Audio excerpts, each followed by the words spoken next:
Okay, let's unpack this. If you're hungry right now and, you want to find a great place to eat, the way you search for that restaurant has changed. I mean, fundamentally, just in the last 18 months or so. Oh, completely. So today we're diving deep into this seismic shift happening in the restaurant industry. It's affecting the core physics of how you find food and how restaurants actually deliver it. The rules of engagement have been totally redefined by AI. It used to be that you fought for the top spot on a Google list, a list of links. Right. Now, the battleground is being the single definitive answer that a tool like ChatGPT or Gemini gives you. And if you're not in that answer... You're not just lower on the list, you're functionally invisible. You just don't exist in that search. Invisibility. That's the death knell for small business. Yeah. So our mission today is really to give you the playbook for survival in this new landscape. We're going to analyze exactly how AI is shifting consumer search, this whole switch from links to answers, and then we're going to peel back the curtain on the intense algorithmic machinery that runs the big food delivery platforms. It's a high-stakes moment for everyone, from, the corner bistro to the multi-billion-dollar food aggregator. The central idea is pretty simple. AI wants to talk to you like a human. It prefers conversational questions like, what's a good casual restaurant for a first date near the theater? Right, not just keywords. Exactly. It doesn't want to show you 10 blue links. It wants to give you maybe 3 options, cited and summarized. And if your restaurant doesn't have the right data for that, you're out. So let's jump straight into that. Segment 1, the AI search revolution. We have to understand the difference between the old model and this new one. Traditional search, that's what we grew up with. It's keywords, relevance, distance, reviews, and it gives you that huge list of links. And that list required traditional SEO, search engine optimization. The whole goal was just to get your website ranked #1.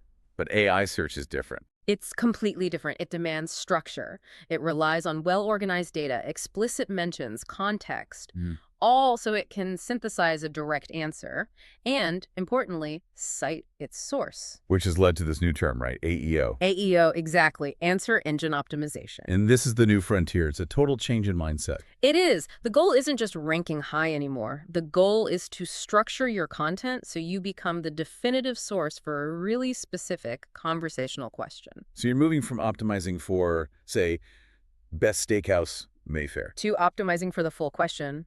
What's the best steakhouse in Mayfair for a special occasion that has private dining? That's a huge leap in complexity. It is. And that level of nuance requires operational changes, not just marketing tweaks. There's a sort of non-negotiable checklist for restaurants now. So what's on it? Well, first, traditional SEO still matters. You can't neglect it. Keeping your Google business profile and open table listings accurate is still essential. And using those obvious keywords like dog-friendly patios in Nashville? Exactly. But the AE requirements are much, much stricter. They're more technical. Okay, like what? First, your basic info menus, hours, location. It has to be listed as plain text on your website. Not a PDF or an image? Absolutely not. Machines read text. They don't read pictures of menus very well. And that leads to the really technical part, I'm guessing. It does. This is the critical piece of the puzzle, schema markup. Okay, that sounds like jargon. What exactly is schema markup, practically speaking? Is this something a small restaurant owner is really expected to just implement themselves? That's the challenge, right? But think of it like this. It's like digitally labeling your inventory for a robot. Okay. You list a dish, you apply menu schema to it. That tells the AI, this is a main dish, this is the price, here are the ingredients. Without that label, the AI just sees a block of text. But with the label? It understands it's looking at an organized database. And this kind of structured data is exactly what these large language models feed on. Got it. And what's the last piece? Language. The language you use. You have to be clear, not clever. What do you mean? If you offer vegan options, you have to explicitly write vegan brunch or gluten-free dishes. Don't use flowery marketing language like our garden specialties if you want AI to find you when someone asks for vegan food. So it's not just about your own website. It's also about what other sites say about you, that third-party validation. Yes. And we looked at a Yext study showing where AI is pulling its information from, its citations, in the food service sector. And the results tell you exactly where operators need to focus their time. Which is where? Well, the data showed that 41.6% of AI citations came from third-party listings. That's your Yelp, your Google Business, your DoorDash. Okay, a big chunk. A huge chunk. And another 39.8% came directly from the restaurant's own website. So when you add it all up, Let me guess. Most of it is stuff the business can actually control. 86%. 86% of all citations come from information that the business itself manages. That sounds good on the surface, Yeah. but controllable doesn't mean easy, does it? Not at all. Managing half a dozen different citation sources, Yelp, Google, OpenTable, it requires constant, painstaking maintenance. And the moment one of them slips and has the wrong closing time, the AI could cite that misinformation. And it gets even more complicated because the AI models themselves have different habits. They do. For instance, ChatGPT tends to lean really heavily on those third-party directories like Yelp when it generates answers. But Google's AI is different. Right. Google's Gemini, on the other hand, it shows a tendency to favor the first-party, well-structured website, the restaurant's own site. So an operator kind of needs to know which AI their customers are using to prioritize where they clean up their data. Fascinating. So operators can, for the most part, control their own discovery. But what happens after that? How much control do they have once an order is placed and enters that huge, complicated delivery ecosystem? That takes us into segment 2. We're moving from search to the internal mechanics of these delivery platforms, and we're using the massive Indian online food market as our case study. Yeah, we're looking at players like Zomato and Swiggy. Their market scale is just mind-boggling. It's projected to hit almost $92 billion by 2029. Wow. But the AI problems and solutions they face are universal. These are the exact same logistical and behavioral challenges facing DoorDash or Uber Eats in London or New York. So inside these giant platforms, AI is basically running the entire show.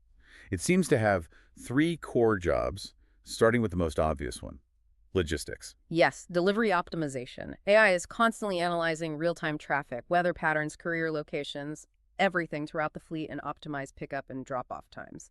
The goal is to shave minutes, even seconds, off every single trip. And you can actually feel that difference as a user. Our sources show 84% of surveyed users reported noticing a slight or even a significant improvement in delivery speed over time. The tech is working. It's demonstrably getting food to you faster. And transparency around that seems to be key. Oh, absolutely.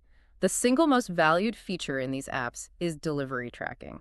65% of users find it helpful, and almost half, 46.5%, say they always use it. People need that sense of control over the last mile. The AI also goes deeper, though. It gets into personalization. It analyzes everything about your past orders to suggest what you might want next. And that's where we hit a snag. We call it the behavioral gap. Right, this is where the AI is helpful, but it's not necessarily predictive of your mood. So while 54.2% of users found the personalized recommendations helpful, Which sounds good. it does, but only a tiny sliver, just 6.9%, felt the recommendations always reflected their preferences accurately. That is a massive gulf between intent and action. The AI knows my history, but it clearly doesn't know my mood. Exactly. It tells us that AI is currently pretty good at mapping your long-term habits. Yeah. You know, you might always order Thai food on a Sunday, but it's terrible at predicting human social context. If you're on a first date, your order history is irrelevant. Or if you're ordering for a sick friend, the algorithm fails because it's prioritizing your past behavior, not the current reality. So the conversion rate is low. Very low. Only about 53% sometimes ordered based on them. Human choice is just too messy for the model right now. Then there's the front line of customer service. Yeah. The chat box. Yes, providing those instant automated responses for simple things like checking an order status or starting a refund. Now, how's that going? The satisfaction is mixed, bordering on failure, actually. Over half the users, 57.6%, were just neutral toward the chatbot responses. Neutrality in customer service is not a good sign. It's a silent alarm. It means the tool is functional but deeply unsatisfying.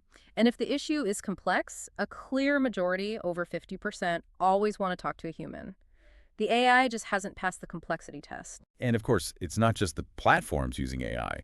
The restaurants themselves are leaning into large language models, using things like custom versions of ChatGPT to make things more efficient internally. It's quickly becoming the assistant manager in the back office. LLMs are automating everything from managing reservations integrated with OpenTable to generating marketing content, like whipping up social media captions on the fly. They're even using them for staff training. Yeah, instantly generating simplified explanations of complex recipes or new company policies for onboarding new servers. It's incredibly versatile. All right, shifting gears a bit.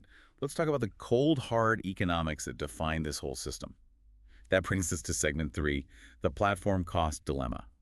Delivery boosts revenue, sure, but the fees, they cut deep into those margins. This is the core conflict, right, between the restaurant and the platform. How do you price volume? And you've got two main models, the traditional commission model and the newer flat fee model. The commission model is the classic. It takes that big 25% to 30% cut of the total order value. And for a brand new restaurant, that can be a great deal. You get immediate marketplace exposure. You don't have high fixed costs on slow weeks. It's low risk, high visibility. But once that restaurant gets popular, Once they're doing consistent high volume sales, the cost becomes oppressive. I mean, if they process a $100 order, they might only see $60 or $70 of that after the commission and other deductions. that's a staggering amount of money leaving the business on every big ticket. It is. And that's why the flat fee model is becoming so appealing, especially for established businesses. It's just a fixed dollar amount per delivery, no matter how big the order is. It's all about predictability. Predictability and margin protection. If you're a high-end place with a fixed $5 fee, that same $100 order lets you keep around $95. It means stable margins, and critically, the restaurant often keeps control of their own customer data, which is gold. So the costs are high for the restaurant, but they're also getting high for the customer. And that's led to some, let's call them consumer hacks. We've seen tricks surfacing on places like TikTok to get around delivery fees. This is the consumer fighting back against opaque fees. The hack is simple. You call the restaurant directly, place your order, and pay them. Okay. Then, instead of using the app's expensive delivery option, you arrange your own cheaper courier service, something like Uber Connect, to just handle the pickup and delivery. And Uber Connect is their service for moving items, not people, like a package. Exactly. And when you see how the fees stack up, you understand why people do this. One test showed an order had a tiny delivery fee, maybe 49 cents, Sounds great. but then it stacked on $5.18 in vague taxes and other fees. So even if the base fare for Uber Connect is, say, $8 or $9, if you're bypassing all those hidden upcharges and service fees and menu price inflation, you could actually come out ahead. On higher value orders, absolutely. It's a powerful signal from consumers that they're not willing to pay for the platform's black box pricing anymore. And that lack of transparency takes us right into our final segment, the frictions of trust and transparency. Users clearly have some pretty big concerns about these AI-driven systems. The sources show a fascinating paradox on security. 3 out of 4 people, 75.7%, expressed concern about data privacy. Almost half said they were very concerned. That's huge. It is. But this massive concern exists even though the reported incidence of actual security issues is really low. Only 16.7% of users had actually ever experienced a breach. So the trust issue isn't really based on fact. It's based on perception, a fear of the unknown. Exactly. And that unknown is what drives the demand for transparency. A huge majority, 72.9% of users, want more transparency about how AI is being used by these food aggregators. They want to see inside the black box. They do. And that transparency is essential to address the potential for algorithmic bias. These platforms are optimizing for efficiency and profit. They have to actively monitor their models to make sure the algorithms don't just unfairly favor the highest revenue restaurants. Because if that happens, you limit consumer choice, you hurt smaller businesses, and you just distort the whole marketplace. All to maximize the platform's cut. Looking ahead, where does this AI integration go next, beyond just optimizing the delivery route? We're seeing advanced integrations, mostly around IoT, the Internet of Things. Think about smart interactions where your fridge monitors what you're eating and AI handles the grocery ordering automatically. And voice ordering, of course. Widespread adoption of seamless voice ordering through virtual assistants. Hands-free, in the kitchen or the car. But the real complexity, the ultimate friction point, is something you touched on earlier. It's demand control. Precisely. AI is now controlling not just the fleet, the couriers, but also the demand. It's optimizing the display order of restaurants in the app. So what's the problem there? The problem is if a platform starts selling premium display positions, that optimization is now prioritizing profit over efficient delivery. It forces the algorithm to send a courier to a restaurant that's farther away just because they paid for the top spot. Which causes delays and inflexibility, the very things the AI is supposed to be fixing. The exact opposite of its purpose. That brings everything full circle. We've seen that AI demands this new AEO for visibility. It drives incredible efficiency in logistics, but it creates these deep frictions around platform cost and, crucially, user trust. What's so fascinating is this delicate balance the platforms have to maintain. Their biggest challenge is balancing maximizing their revenue through algorithmic display and high fees with maintaining basic service quality, like delivery speed and user trust. And this raises a really important question for you, the listener, to think about. When AI controls both what the restaurant offers and what the customer sees, how do these platforms ensure the best outcome for the diner? And not just for the algorithm itself.